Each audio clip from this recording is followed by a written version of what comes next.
Marriage and relationships are a much debated topic in some Western societies today, but not so much in the rest of the world.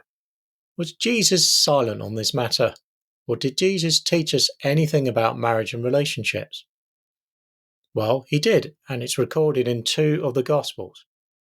Both Mark 10:6-9, the scholarly accepted first early Gospel, and later in Matthew, where both share the same recorded response from Jesus.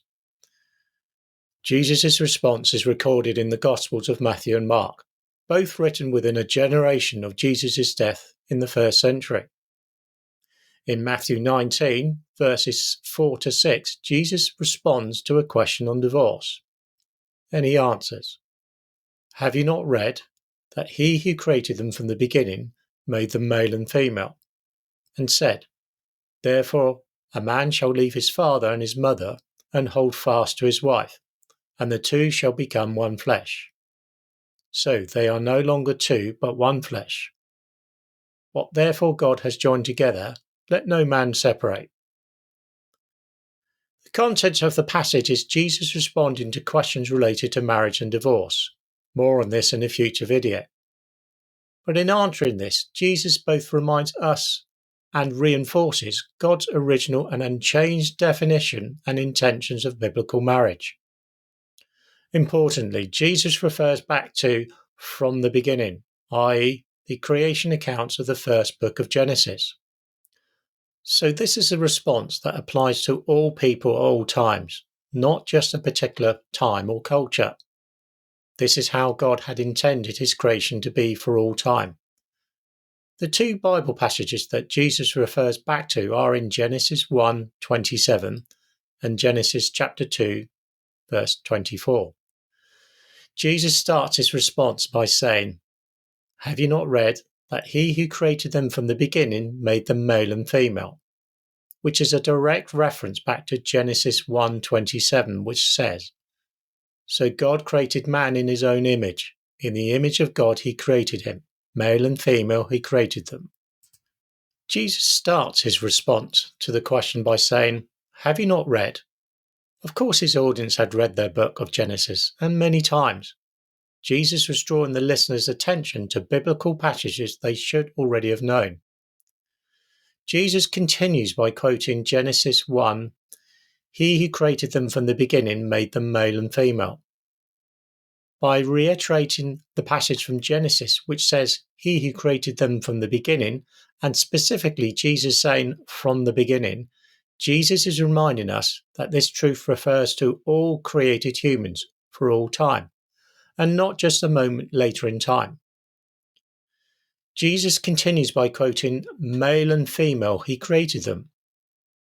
Jesus reminds us and his audience that God originally, from the beginning, purposefully made his own designed creation in two binary sexes, male and female. Jesus then goes on to link this to marriage. "Therefore a man shall leave his father and his mother." By using the word therefore, Jesus links Genesis 1:27 with Genesis 2:24, and so the creation of two types of humans, both male and female, for the key reason for his design of marriage.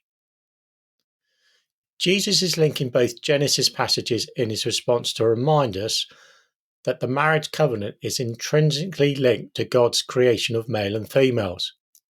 Jesus is saying that the covenant marriage union is between a biological male and a female. Jesus uses the word leave here to mean forsake or loose.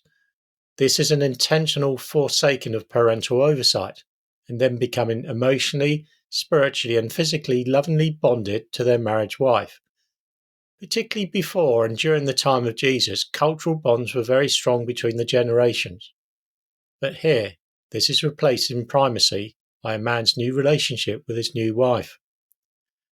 Jesus continues his teaching and goes on to quote and say, "And hold fast to his wife, and the two shall become one flesh.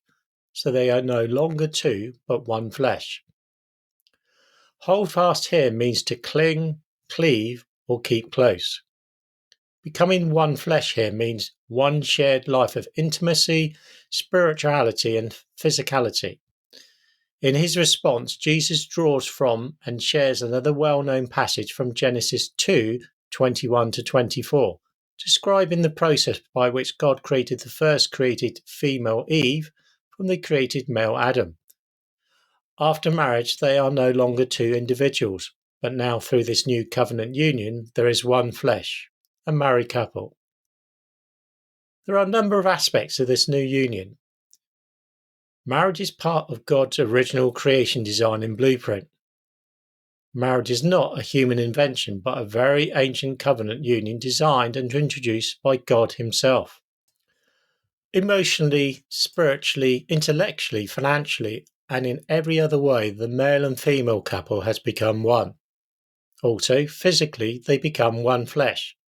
And the result of that flesh is found in the children that their union often produces. These children now possess special inherited genetics specific to their union. We know God intended this because immediately after Genesis 1:27, in Genesis 1:28, the text goes on to say, "Of God created male and female, and God blessed them, and God said to them, be fruitful and multiply." Jesus finishes his reply by instructing, "Whatever therefore God has joined together, let not man separate." In this short sentence, Jesus not only tells us that this sacred union of marriage is intended to be for life, but indeed they are joined together by God Himself. And no other human has the authority or the right to separate the marriage union. Jesus also reminds us that through this, that marriage is God's idea and is authored by God and not an idea invented by people. Marriage is not a later human invention. But Jesus again reminds and instructs us that in the Bible that God's ancient and sacred idea and covenant union was designed and introduced by Himself right at the start of the Genesis creation. Indeed, biblical-based marriage has been the core foundation of covenant relationships for hundreds of years in much of global society.